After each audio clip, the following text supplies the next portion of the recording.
Cette semaine, la salle d'audience a été témoin de révélations explosives de Caroline Ellison concernant les malversations financières présumées au cœur de l'empire FTX de Sam Bankman-Fried. Ellison, ancienne directrice d'Alameda Research, a été au centre d'un témoignage crucial, révélant des manipulations de bilan et un détournement présumé de milliards de dollars de fonds de clients de la plateforme FTX. On y revient dans l'analyse cryptique après les actualités essentielles de la semaine. On commence le tour d'horizon de l'actualité avec JP Morgan qui a lancé un nouveau service basé sur la technologie blockchain nommé Tokenized Collateral Network. Pour faire simple, ce service simplifie et accélère les échanges de garanties en les tokenisant. Des entreprises majeures telles que BlackRock et Goldman Sachs sont déjà des clients de ce service d'après Bloomberg. Ce service permet en fait aux utilisateurs d'utiliser divers actifs comme garanties et de transférer la propriété de ces garanties sans déplacer les actifs réels. Ce service permettrait de considérablement réduire les frictions opérationnelles, permettant des transferts de garanties presque instantanés comparativement aux méthodes traditionnelles qui peuvent prendre jusqu'à 24 heures. Pour la deuxième actualité, on part du côté de la fondation Ethereum, qui a vendu 1700 Ethers, soit l'équivalent de 2,7 millions de dollars au moment de la vente le 9 octobre. Historiquement, de telles ventes de la fondation sont parfois suivies par des baisses du cours de l'Ether. Cependant, la vente actuelle est relativement modeste par rapport aux précédentes transactions, comme celle de mai dernier,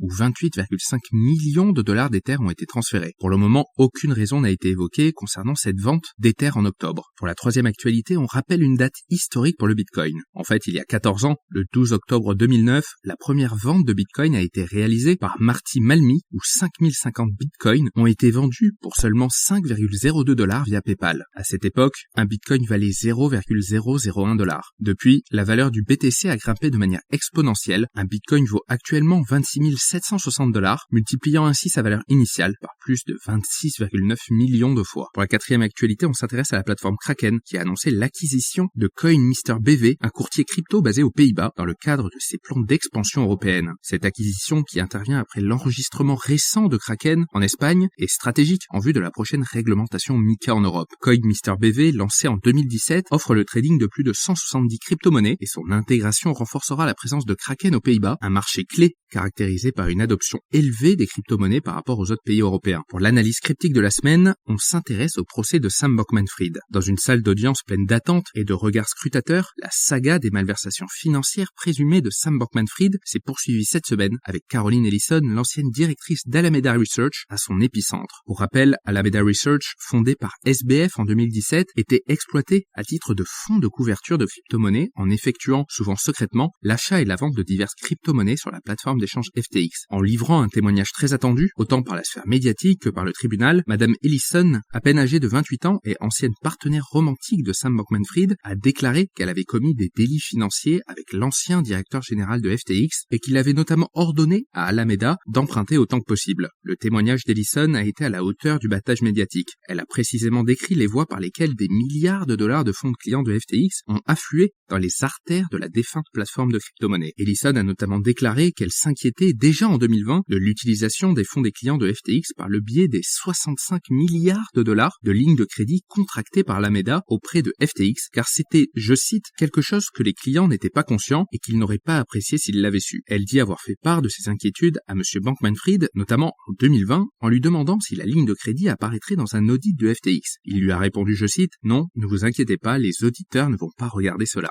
Par ailleurs, l'ancienne directrice générale d'Alameda a déclaré que le fonds avait sciemment manipulé son bilan sur ordre de SBF pour paraître, je cite, moins risqué aux yeux des investisseurs. Madame Ellison a également déclaré qu'Alameda avait effectivement volé des milliards de dollars aux clients de FTX pour financer, je cite, des investissements voués à l'échec et acheter de l'influence auprès des hommes politiques. Ellison a témoigné qu'elle avait préparé 7 bilans différents lorsque les marchés se sont effondrés en juin 2022, que Bankman-Fried a examiné pour les prêteurs alors qu'ils commençaient à rappeler leurs prêts à Alameda. Il a choisi l'une des options qui ne montrait pas qu'Alameda avait emprunté 10 milliards de dollars de fonds de clients de FTX. Enfin, Caroline Ellison a également révélé que les actions Robinhood détenues par SBF avaient été achetées avec les fonds d'Alameda. Toutefois, SBF a souhaité les rapatrier sur FTX par souci de réputation. Les avocats de la défense de Sam Bankman-Fried ont soutenu qu'Ellison était une gestionnaire négligente d'Alameda qui a ignoré les instructions de Bankman-Fried pour couvrir les pertes, contribuant ainsi l'effondrement des entreprises. Les avocats de M. Bankman-Fried ont fait valoir qu'il n'avait pas commis de fraude, qu'il n'avait pas l'intention de le faire et qu'il avait agi en bonne foi lorsqu'il dirigeait FTX. La défense a indiqué qu'elle procéderait au contre-interrogatoire de Madame Ellison une fois que les procureurs auront terminé leur interrogatoire. L'ancienne directrice d'Alameda Research est encore attendue à la barre aujourd'hui pour encore plus de témoignages. Mais ce n'est pas fini. Les procureurs procureurs ont l'intention d'appeler Christian Drappi, ancien ingénieur logiciel d'Alameda, et Zach Prince, le fondateur et PDG de la société de prêt de crypto-monnaie BlockFi, qui a fait faillite, comme prochain témoin cette semaine. Pour rappel, BlockFi était un prêteur important d'Alameda et a puisé dans une ligne de crédit de 400 millions de dollars de FTX après que la plateforme de crypto-monnaie l'ait soi-disant renfloué l'été dernier. Pour finir, le tribunal a donné un calendrier actualisé de cette affaire et s'attend à ce qu'elle soit terminée dès le 26 ou 27 octobre prochain. Affaire à suivre. Voici ce qu'il fallait retenir dans l'actualité des crypto-monnaies cette semaine et on se retrouve la semaine prochaine pour un nouveau tour d'horizon.